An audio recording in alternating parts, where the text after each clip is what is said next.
শিক্ষার্থীবৃন্দ, এখনকার ভিডিও হচ্ছে তাপমাত্রা ফারেনহাইট ইনপুট নিয়ে সেলসিয়াস আউটপুট নির্ণয়ের সি ভাষা। আগেরটা দেখিয়েছিলাম সেলসিয়াস থেকে ফারেনহাইট, এখন ফারেনহাইট থেকে Celsius.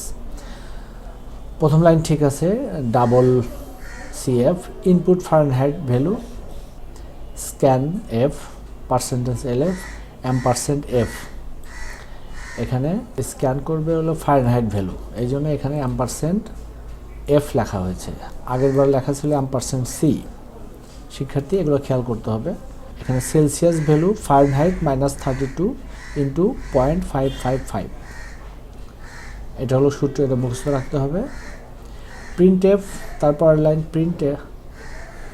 Line print F Celsius is percentage LF, দুটাই ইনভার্টেড কমার মধ্যে রাখলাম।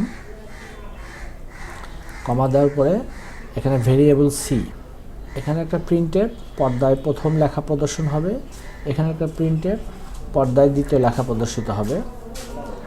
আর এখানে ভেরিয়েবল সি দেওয়া হয়েছে। ফাইল করার পরে ব্ল্যাক স্ক্রিনে লেখা এসেছে ইনপুট ফারেনহাইট ভ্যালু। আমি ফারেনহাইট ভ্যালু 112.634 দিলাম, একটা এন্টার দিলাম। এখানে লেখাচ্ছে সেলসিয়াস 44.751870।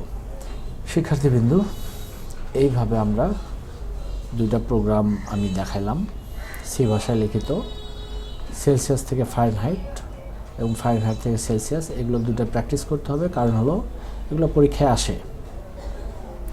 ধন্যবাদ সবাইকে।